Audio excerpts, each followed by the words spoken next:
buenas a todos y a todas. ¿Cómo están? Mi nombre es Luna y esto es Español desde el Sur. Como saben, yo soy profesora de español y además de ser profesora también soy estudiante.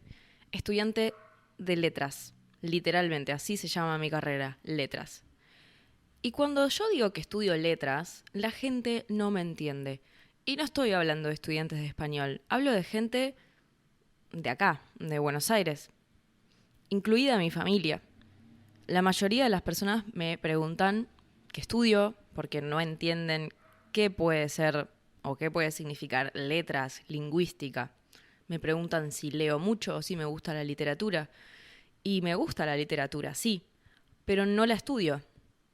Entonces, ¿qué estudio? Bueno, esa es una de las preguntas que siempre me cuesta responder y que en este episodio voy a estar discutiendo. Yo voy a hablar con Franco. Franco es un, un licenciado en letras, porque ya terminó la carrera. O sea que estudió lo mismo que yo en la misma universidad, que es la Universidad de Buenos Aires. Y a los dos nos gusta mucho la lingüística. Si bien yo estoy estudiando lingüística en mi facultad y él estudió otra orientación que es la de las literaturas, él también estudió muchas materias de lingüística. Así que hoy vamos a estar discutiendo qué estudiamos en lingüística, qué cosas se pueden hacer con eso, principalmente hablando del lado social de las lenguas, el lado que conecta con las comunidades. Les recuerdo, como siempre, que van a encontrar las transcripciones de este episodio y de todos los episodios en el link de la descripción. En ese mismo link van a encontrar un formulario para contactarse conmigo y tener clases, además de el Instagram y una forma de apoyar económicamente este proyecto. Como siempre les digo, es un proyecto independiente y toda la ayuda la recibo de ustedes. Y si no lo pueden apoyar económicamente, lo pueden hacer comentando, siguiendo este podcast y calificándolo. A mí todo eso me ayuda un montón. Los y las dejo con el episodio. Hola Franco, ¿cómo estás? ¿Todo bien? Hola, ¿todo bien y vos? Muy bien, gracias por conectarte, ya te lo dije, pero es domingo a la mañana y bueno, aprecio que estés acá. No sé si querés presentarte lo que vos quieras decir de vos mismo, no sé, puede ser trabajo, hobbies, pasiones, lo que vos quieras. Bueno, antes que nada, gracias por invitarme. Em, Estoy muy contento de estar acá, aunque sea domingo. Me gusta aprovechar los domingos a la mañana, así que, eh, bueno, mi nombre es Franco, soy profesor principalmente, vamos a decir así, profesor de español como lengua extranjera y también de lengua y literatura en secundarios argentinos. Em, También podríamos decir investigador, pero investigador inicial, bueno, ya Bien. vamos a hablar un poco de eso. Y ¿qué puedo contar sobre mí como introducción? Bueno, tengo 26 años, soy de Buenos Aires, de Capital Federal. Viví toda mi vida acá y me gustan hacer muchas cosas. Me gusta mucho la música, me gusta mucho el deporte, me gusta mucho el arte en general. eh, y bueno, yo creo que eso como introducción primera puede ir bien. Excelente, excelente. Sí, realmente sos una persona con muchos intereses y muchos hobbies. Yo también, así que me siento identificada. Y también me siento identificada en toda la parte que compartimos de los idiomas. Los dos estamos, bueno, yo estoy estudiando, pero vos ya estudiaste la misma carrera que yo, que después vamos a hablar de eso. Los dos tenemos conexión con los idiomas. Pero vos principalmente tenés, y es el título de este episodio, una conexión más del lado social de las lenguas. Y de eso quería hablar un poco en este episodio. Em, para empezar, ¿cuál es tu relación con los idiomas en general? Te preguntaría. O sea, una persona promedio la verdad es que no enseña español como lengua extranjera siendo su lengua nativa es una cosa un poco rara y tiene que haber antes un interés, lo mismo con el inglés. ¿Te acordás cómo empezó tu interés? Bueno, em, creo que son dos caminos distintos mi interés por los idiomas en general y por la enseñanza del español y el inglés. Son como tres caminos distintos que en algún momento se encauzaron. Sí. Em, yo, como muchos niños argentinos después de los 90, fui obligado por mi familia a estudiar inglés, pero me gustó. Yo iba con mucho gusto. Y bueno, y ahí también sumado a consumir un montón de cultura en inglés, me llevó a que sea como eh, una parte muy importante, pero quizás más en un segundo plano de mi vida. O sea, fue como algo que, un idioma que estuvo ahí más por la utilidad que por otra cosa. Em, Creo que el interés por los idiomas empieza a aparecer mucho más con la facultad, con la universidad, cuando empiezo a conocer todo lo que es las complejidades de la lengua española e incluso también de otras lenguas, como por ejemplo el latín, el griego, que yo no tenía ni idea que eso existía siquiera. Em, y de incluso de lenguas como por ejemplo el alemán y el francés, que fueron dos lenguas que aprendí en la facultad, en la universidad. Eh, y digo alemán porque mucha gente dice, bueno, eh, estudio inglés, que ya lo conozco y con eso estoy muy bien.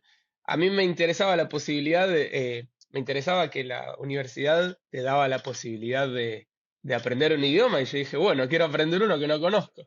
Sí. Hice alemán, entonces me pasa eso, ¿no? Como que siempre los idiomas fueron más un despertar de la curiosidad Mm. más tarde y me hizo ver al inglés desde otra perspectiva, ¿no? Desde una perspectiva más, eh, no sé si lúdica, pero bueno, justamente eso, ¿no? Como social, ¿no? Ah, ok, puedo usar el inglés para comunicarme con otras personas del mundo. Claro. Entonces, y por ahí empezó más. eh, y después un tercer camino fue, bueno, ok, uso el inglés y uso mi lengua para trabajar.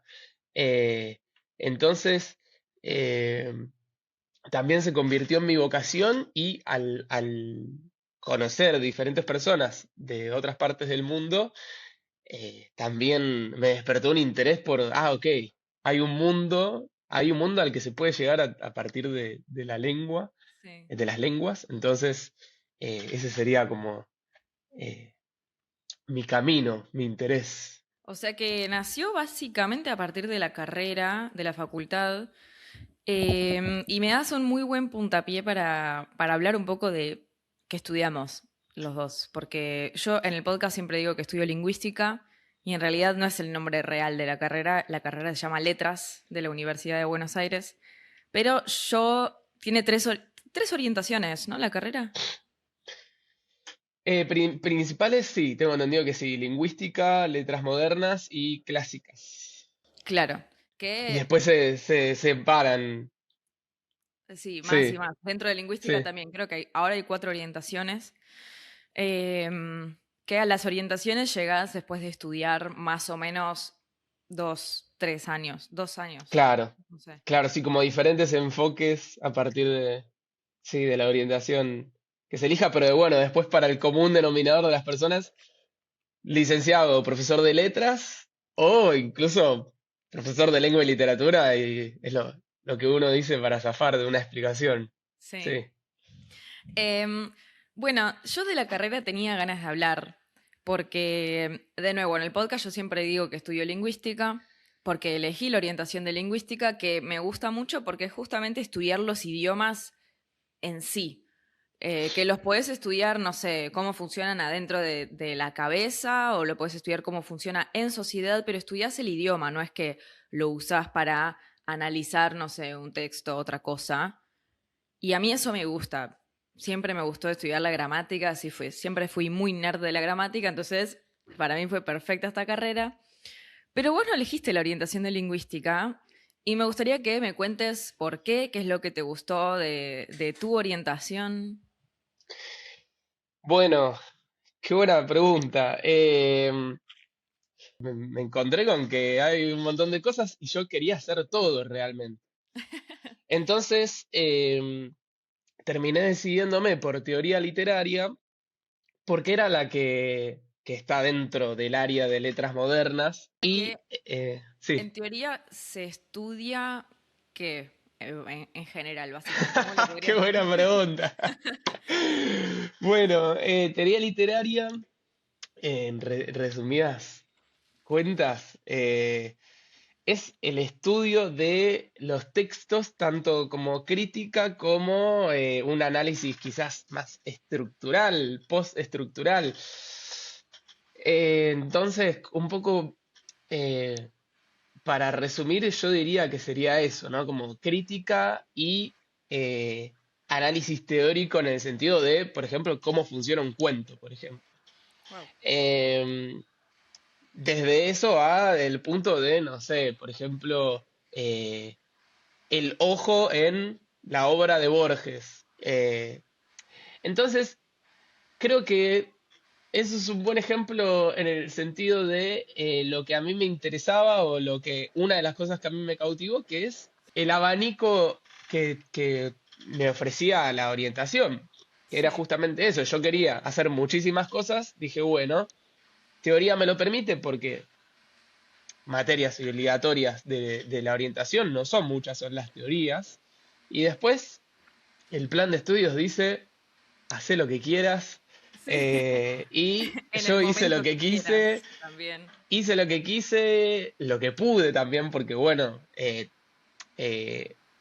hice la carrera a la par de estar trabajando. La gran parte de la carrera la hice trabajando, entonces muchas materias fueron elegidas por disponibilidad horaria, como le pasa a muchos estudiantes, pero no reniego porque a partir de ese método terminé encontrando muchas cosas, como por ejemplo muchas materias del área de lingüística que me Claro. terminaron encantando un montón.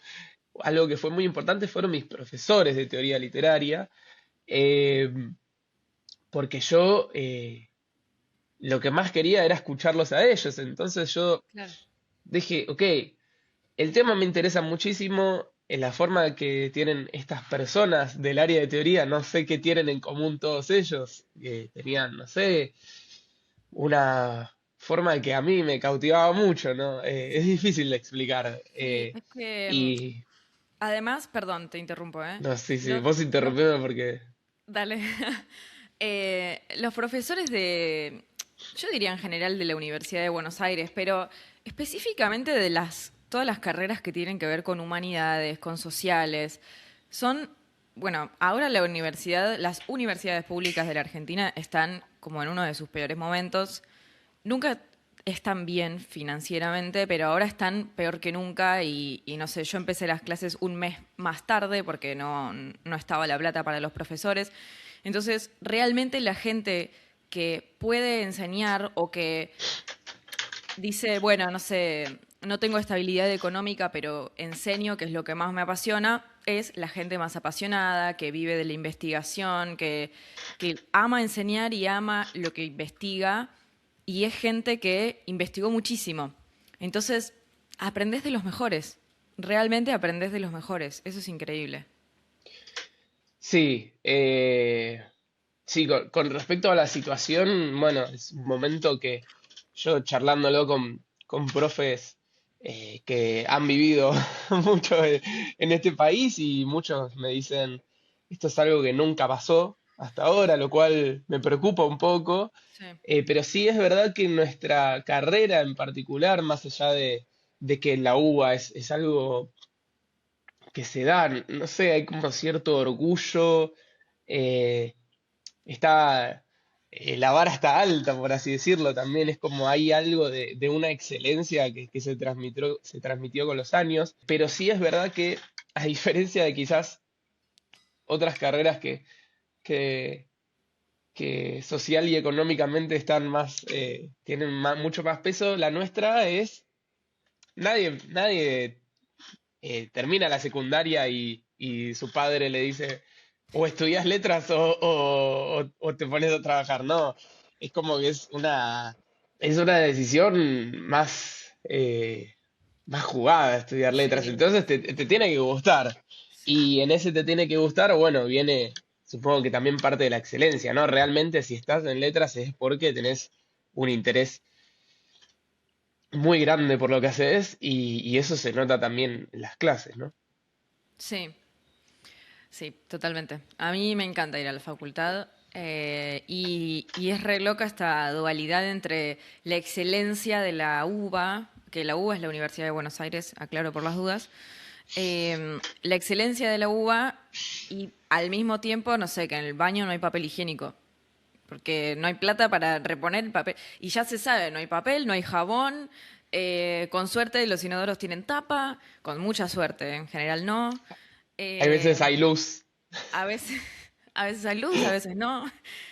Sí. Eh, y es una locura porque al final es uno de los mejores lugares en los que podés estudiar académicamente, ¿no? Se sabe que las universidades privadas tienen menos contenidos o no, tienen menos prestigio. Ya lo había hablado una vez en un episodio, pero me parece re loca esta dualidad. Ya un poco nos acostumbramos. Me Sí. da la impresión a mí que es como, ya lo damos por hecho, que la uva no tenga. Es como que ya viene en el combo, viene excelencia y marginalidad en cierto punto. Y estaría bueno que sea diferente, pero bueno, lamentablemente no acompaña ni el contexto del país, ni tampoco acompaña una fuerza estudiantil que diga, no, nos merecemos lo mejor. Y no sé, es como que también ya uno tiene que luchar con tantas cosas que vos decís, bueno, si no hay papel higiénico, me la banco, total. Llevo mi papel Las en la clases, mochila. sí, total, ya está. Es como, porque la verdad es eso, ¿no? Como si eh, nos tenemos que preocupar por cada cosa que pasa, es difícil, pero sí es verdad que es algo que es difícil de explicar, es una contradicción que... Sobre todo para los extranjeros, ¿no? Porque, bueno, en Brasil hay universidades públicas muy buenas. Lo que pasa es que no entra todo el mundo. O sea, tenés que hacer exámenes de ingreso que son realmente complicados y no entra todo el mundo. Y en la UBA sí entra todo el mundo. Realmente. O sea, te inscribiste y entraste. Y además la flexibilidad que tiene. Podés hacer, al menos en letras, yo estoy haciendo materias del último año y todavía no hice materias del primer año. Bueno, porque tiene una flexibilidad Pasa, buenísima. Sí. no te voy a jugar porque yo hice lo mismo, así que... Eh, pero bueno, vos a partir de la carrera descubriste cosas que no sabías que te interesaban tanto, como, no sé, materias de lingüística, pero también cosas relacionadas a los idiomas. Y mencionaste que ahora estás trabajando tanto como profesor de español como profesor de secundaria, de literatura. Y me gustaría preguntarte un poco también por eso, o sea, ¿cómo empezaste como profesor? ¿Cuál fue tu primer trabajo o voluntariado como profesor? Sí, si nos remontamos a los inicios, yo cuando estaba en la secundaria había un grupo de profesores que tenían un voluntariado eh, que funcionaba dentro de la escuela. Después ese voluntariado creció mucho y se independizó y terminó siendo una asociación civil, eh, sin fines de lucro, sin una bandera política específica, pero lo que Sí. no quiere decir que no tenga una mirada política como bastante orientada. Eh, y bueno, yo empecé cuando tenía 16 15 años más o menos, em, porque me interesaba, no sé, me interesaba un poco el trabajo con la comunidad, me interesaba un poco la propuesta que había, que era salir un poco de la zona de confort, ¿no? Como 15 años en ese momento. que ya empezaba como a cuestionarme de algunas cosas. Y, y bueno, y entré, vi luz y entré, y al principio empecé con diferentes trabajos, algunos eh, más conectados con el trabajo con adultos mayores, es decir, pasar un rato con diferentes personas de geriátricos de mi barrio que quizás no tenían mucha contención de sus familias, es una realidad que sucede. Sí. Y después sí, también hice mucho trabajo en apoyo escolar en Villa Lugano específicamente, en donde ahí había una aproximación a la docencia, a la enseñanza, que estuvo bueno un poco como para preparar el terreno para después lo que fue mi vocación, porque en realidad yo en ese momento todavía no sabía bien a qué me iba a dedicar, eh, y, y bueno, quizás tuvo mucho que ver con la decisión final, ¿no? Sí. Así que bueno, eso fue un poco como mis inicios. Em, Me encanta. Hay tres palabras que dijiste que me gustaría que veamos para quienes estudian español. Una es adultos mayores, que esto es excelente porque yo no sé si en inglés se le dice así a las personas grandes, básicamente a las personas más viejas, pero decir viejo es como es un poco insultante en español, ¿no? Sí, Las personas viejas, no sé. Entonces se dice las personas grandes, las personas, los adultos mayores. Eso es un término que me gustó mucho. Y después tenemos, bueno, voluntariado, que no lo expliqué, y apoyo escolar. No sé si tenés alguna manera de explicar estas dos, voluntariado y apoyo escolar. bueno, lo que pasa con adultos mayores es impresionante, lo mismo pasa con personas sin hogar, que bueno, en Ah, inglés sí sí. tienen una aproximación, pero bueno, justo esas partes marginales de la sociedad también hay un problema eh, ahí lingüístico sin resolver, pero más conectado con voluntariado, es básicamente un trabajo que uno hace sin ningún tipo de, voy a decir remuneración, también es una palabra Sí. difícil, pero básicamente sin un Pago. sueldo, ni sin un salario. Perfecto. Eh, y ese trabajo puede ser esto, ¿no? Como acompañamiento a adultos mayores o personas grandes.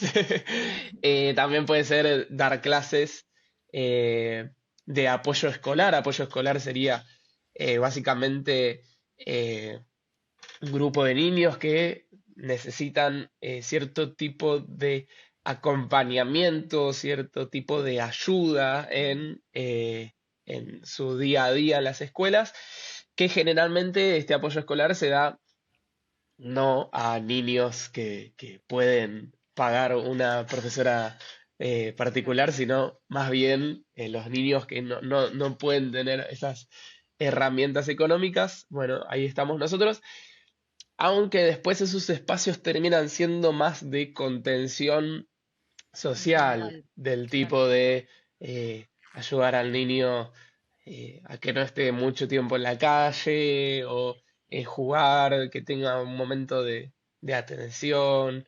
eh, Termina siendo mucho más que un simple, o bueno, no sé si simple, pero termina siendo mucho más que lo que sería el nombre de apoyo escolar, como que engloba muchas cosas esa palabra. Sí, va más allá. Sí, Em, Hay tantas cosas que quisiera preguntarte. Porque, bueno, con esto ya empezamos con el lado social. Tal vez sí, no de las lenguas, pero sí el lado social, que vos tenés una, una pasión o un interés muy grande en la parte social de la gente, de las comunidades, de poder ayudar en algún sentido a gente que necesita ayuda. Eh, y vos me habías mencionado, me habías dicho algo sobre un trabajo con comunidades que hiciste con lo que se llama Ubanex, que es un... Bueno, vos lo vas a explicar mucho mejor que yo, pero creo que tenía este componente social y de las lenguas en esa investigación que hiciste para la universidad, ¿no? Claro, sí. Eh, hay un, hay un punto en donde todas estas cosas se encausan, es decir, eh, mi trabajo, la universidad y esta como voluntad social, vamos a decir, que es que sí, yo cuando estuve en la universidad, en la facultad, hasta no hace no hace mucho, eh, cursé una materia que se llama etnolingüística, ¿no? Que es una, para explicarlo con palabras del español, eh, es como una antropología de la lengua, ¿no? Es decir, eh, una conexión entre antropología y lingüística. Bueno, a raíz de esa materia que yo descubrí un poco de casualidad, un poco también eh, investigando qué cosa podía hacer eh, en ese abanico de posibilidades, di con esta materia que también es muy abarcativa y como proyecto final de la materia teníamos que hacer una investigación. Y yo, junto con dos compañeras más, propusimos hacer una investigación sobre el uso de lenguas que no sean el español, es decir, lenguas extranjeras, en las escuelas del sur de la ciudad de Buenos Aires. Mm. ¿Qué significa esto?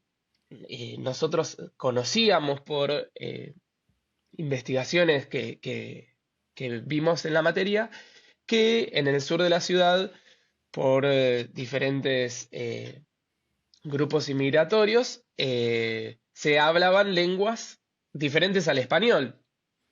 ¿Qué pasa? Está la problemática, por así decirlo, de que muchas de esas lenguas están tapadas, ¿no? Están como No son visibles.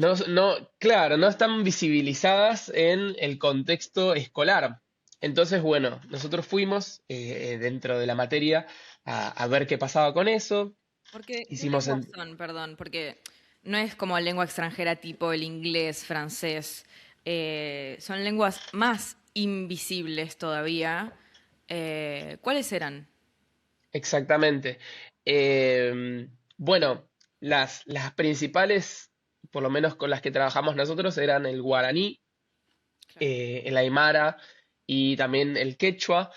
Eh, Todas lenguas justamente, ¿no? Como invisibilizadas, eh, principalmente por la institución, es decir, por el formato que tienen las escuelas de la ciudad de Buenos Aires, porque después nosotros aprendimos que en diferentes provincias este tema se trata de maneras diferentes, eh, pero por la propuesta misma de la ciudad de Buenos Aires hay esto, ¿no? Una invisibilización, también desconocimiento del uso de estas lenguas, eh, o tampoco de reconocimiento de que existen siquiera, Sí. y también está el factor social de, bueno, familias que por temor a una posible violencia,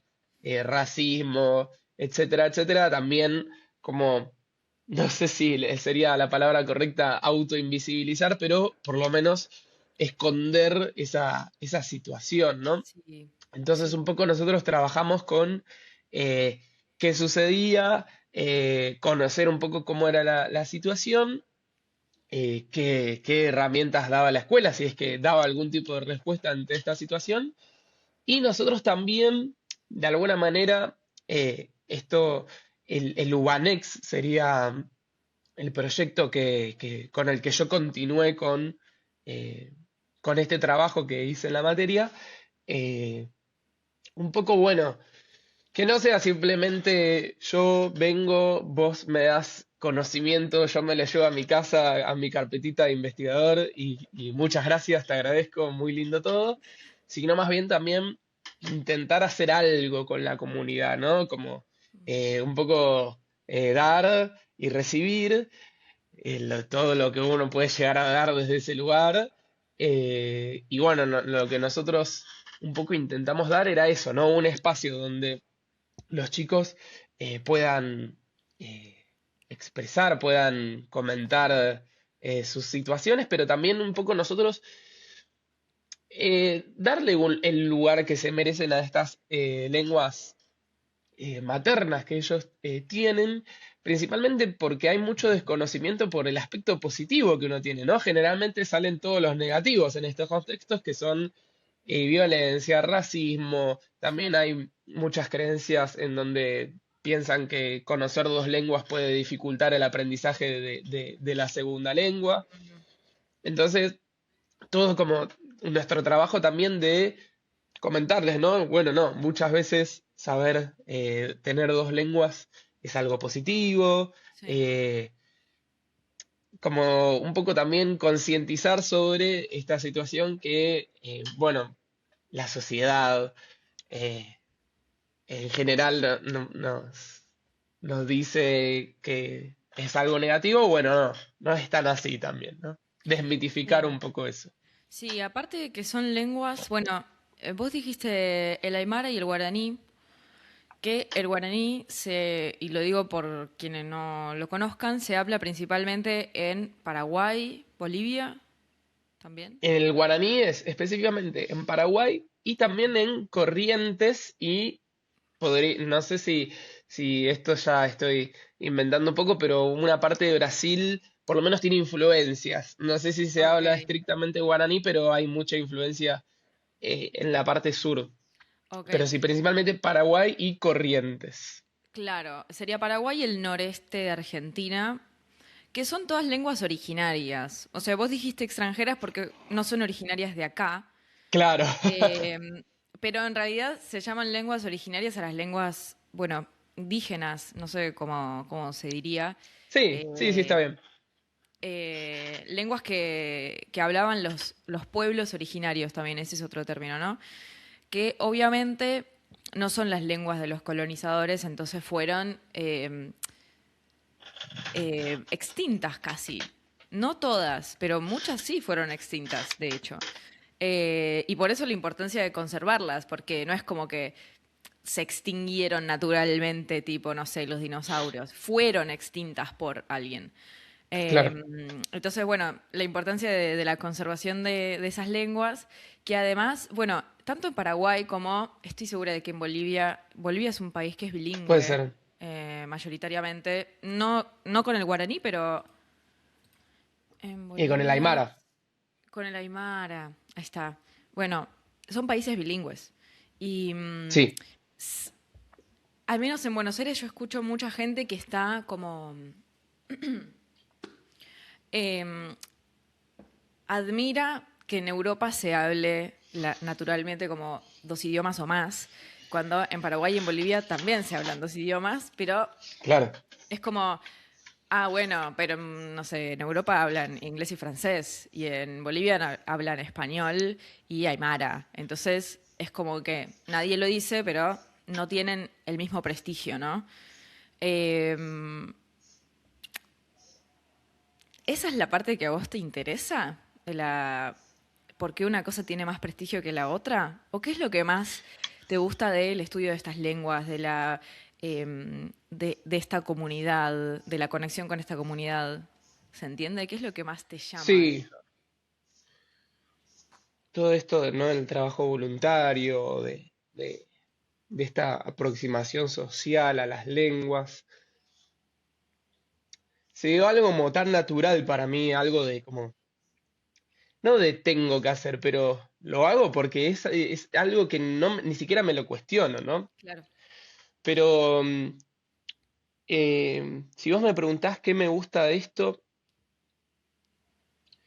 un poco me gusta de la situación de estas lenguas en particular o lo que me llama la atención es que también siento que es un terreno en donde hay mucho por hacer. ¿En qué sentido? En el sentido este, ¿no? De nosotros no solo trabajamos de a ver qué palabritas conoces, sino que era como más un trabajo, claro, era más un trabajo en conjunto con la comunidad, ¿no? Sí, Como vos decís, muchas de estas lenguas fueron exterminadas a tal punto de que ya no quedan hablantes muchas de ellas. Y vos decís, cuando nosotros trabajamos con esto, también trabajamos, por ejemplo, qué relatos se dan en estas comunidades, ¿no? En estos idiomas, qué sí, perspectivas, qué formas de pensar eh, hay atrás de estas lenguas, o hay con estas lenguas, por así decirlo.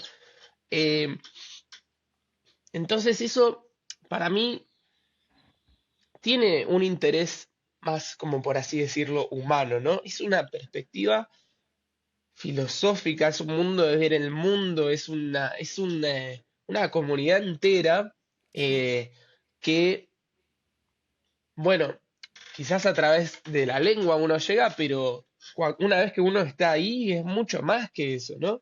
Es una historia, quizás también un futuro, ¿no? Porque vos decís, bueno, ¿hacia dónde va toda esta gente eh, que el mundo, vamos a ponerlo en esas palabras, muchas veces intenta reducir, ¿no? Intenta sí. marginalizar, intenta esconder, ¿no? Entonces es una mezcla entre eso, ¿no? Una cosa natural que me sale, un interés por lo que es marginalizado de la sociedad, que yo digo, acá hay mucho para hacer, ¿no? Como Claro. para llevar un poquito más al centro y también eso de que es un conocimiento tan rico, tan interesante que uno dice, esto está buenísimo, hay un montón de cosas que son increíbles de todo esto, ¿no? Entonces, eh, esas tres cosas para mí son buenísimas. Sí, y es un interés por el lado social diferente, porque vos vas a poner el cuerpo, se dice, ¿no? Como vas presencialmente. Yo tengo un interés por lo social muy fuerte. De hecho, Español desde el Sur es un nombre que es más o menos político, porque no es el español del norte y ya se sabe que el norte es como ahí está Europa, está Estados Unidos, está Canadá, entonces apostar al sur es... Españoles del Sur no es un espacio neutro, eso quiero decir, y nunca lo fue. Y siempre tengo y tuve mi perspectiva social, pero no es lo mismo, porque yo grabo desde mi casa, en un departamento en la capital federal del país. Entonces, no es como que voy a hacer un voluntariado, ¿entendés? Eh, Vos rompes un poco con esa barrera, ya sé que no es lo mismo, pero yo admiro eso, que vos vayas a poner el cuerpo, digamos. No solo con el voluntariado, sino también con tu enseñanza, porque, y también quiero pasar a esto, ¿no? No es lo mismo dar apoyo escolar, o sea, ayudar no sé, chicos con la tarea de la escuela, que enseñar, que estar enfrente de un curso en una secundaria o en un instituto de español y enseñar. Eh, ¿Cómo fue esa transición? Me interesa contarte. El del español sé que tenés una anécdota muy, muy divertida. Em, la transición, la verdad es que se fue dando de forma eh, también natural, como lo que hablábamos antes, es decir, no es que yo tuve una visión y dije, no, ahora quiero esto, sino que fueron todas cosas que de alguna manera se fueron armando. Eh, desde la enseñanza de español, me pasó que yo estaba buscando dar mis primeros pasos en el sistema laboral y frustrado por no, por, eh, eh, por las dificultades que dar los primeros pasos dentro de lo que uno estudia representa, también sucedió la pandemia, ¿no? En esos Ah, fue en ese momentos, momento. sí. Entonces, fueron como muchas cosas juntas y en un momento, o sea, un tiempo después de empezar la pandemia, una compañera de la facultad que estaba trabajando como profesora de español para extranjeros, me comenta que en su escuela necesitaban un profesor varón. Yo digo, bueno, está bien. No, no pregunté demasiado, por lo menos no a ella, pero yo dije, obvio.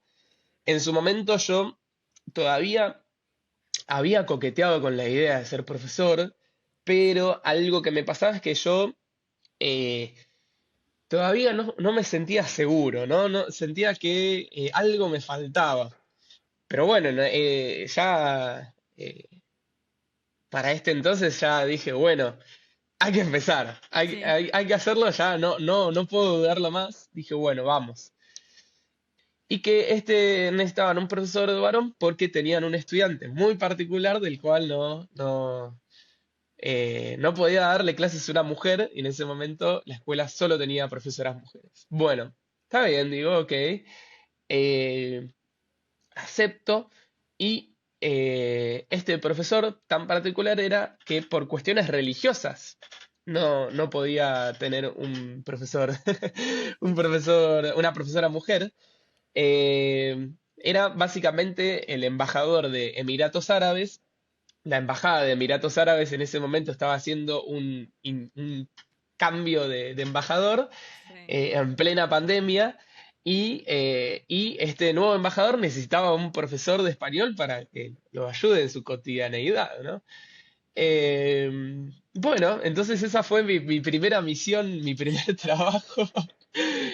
Yo también lleno de miedo, porque imagínate que yo hasta ese momento no me sentía muy apto como para dar clases, y mi primer alumno fue el embajador de Emiratos Árabes en Buenos Aires, lo cual para mí representaba una locura que yo no terminaba de estar seguro, en el sentido de pensé que me estaban por estafar, de que era mentira, de que como que no terminaba de caer en cuenta. Bueno, finalmente fue real, también lleno de miedos, ¿no? Como de como hablar con un embajador. Yo nunca había frecuentado ese universo, no. Entonces, y la verdad es que terminó siendo muy buena experiencia, porque contrario a lo que uno imaginaría del embajador de Emiratos Árabes, este hombre era muy amable. Bien. eh, Digo contrario en el sentido de no de que uno dice, no, embajador de Emiratos Árabes es una persona mala, ¿no? Sino que Sí, más bien seria, y me claro. encontré con una persona que estaba muy predispuesta a la conversación, a la discusión, tanto política como cultural. Era un hombre muy interesado por la diversidad, que uno, digo, desde la escuela me dijeron, trata de evitar ciertos temas, y él mismo me los proponía esos temas. Entonces Excelente. para mí era como, bueno, no sé, y, y terminé teniendo un vínculo muy fuerte con él, porque además de ser una persona muy abierta y muy buena onda, también era muy graciosa.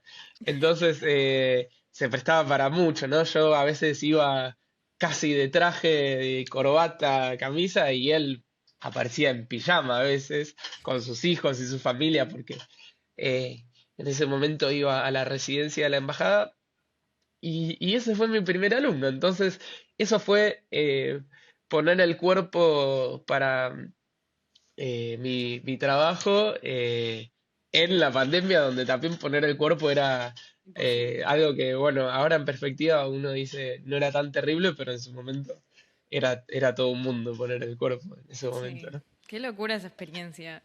No me puedo imaginar cómo te sentías. Yo me acuerdo cómo me sentía la primera clase de español que tuve.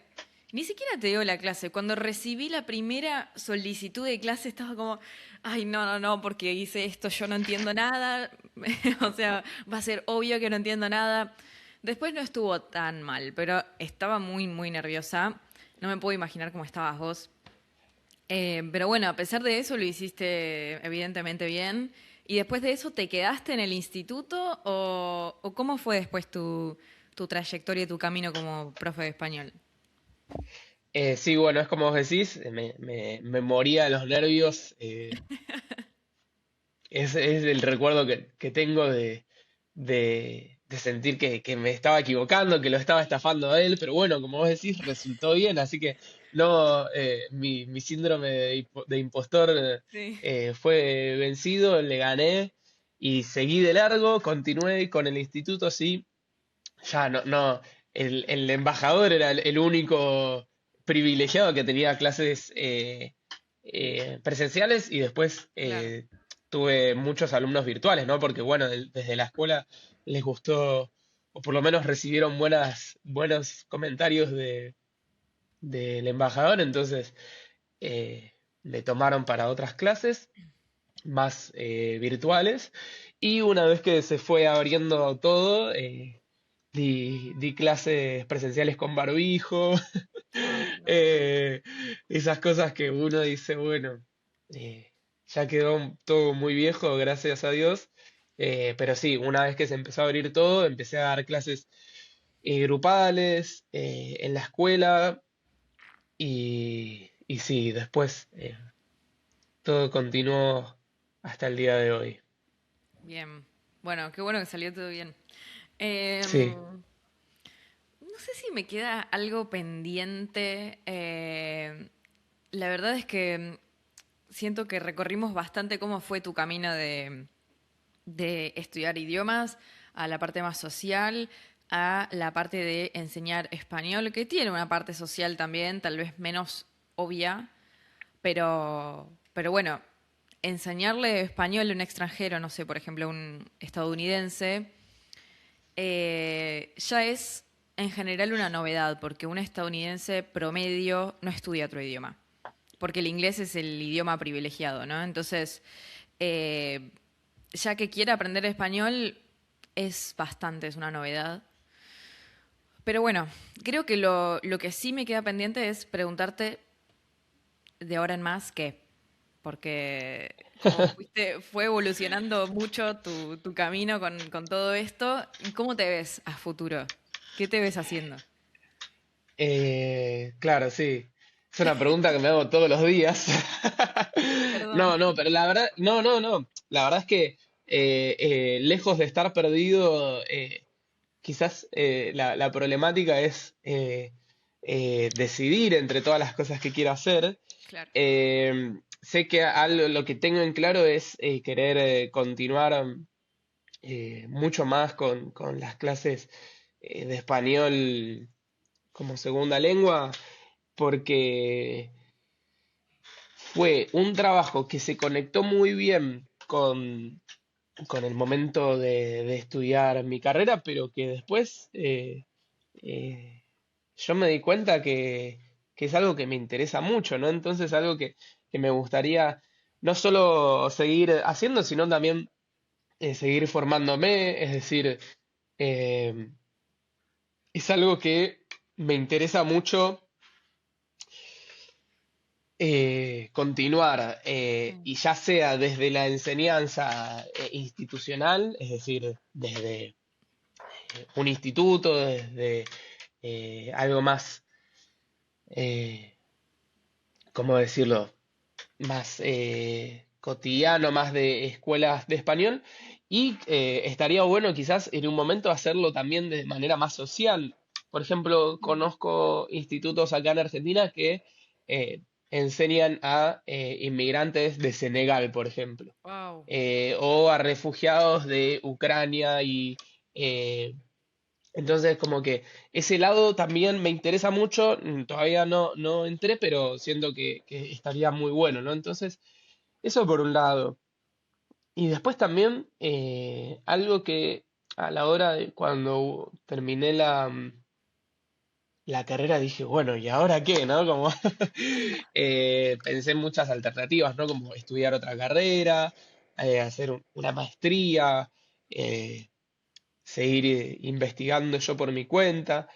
Sí. Pero siempre llego a la misma conclusión, y es que la verdad es que también, así como me gusta enseñar idiomas, también me gusta aprender idiomas, ¿no? Entonces también eso es algo que veo a futuro como una posibilidad y es mi proyecto a largo plazo es eh, conocer una lengua de cada parte del mundo, por ejemplo, ruso, armenio, guaraní, alemán, como Ay, tener así como un conocimiento, pero más a corto plazo aprender una lengua e ir a full con eso como para ampliar mi horizonte de Hermoso. El ruso debe conocimientos. ser increíble como idioma.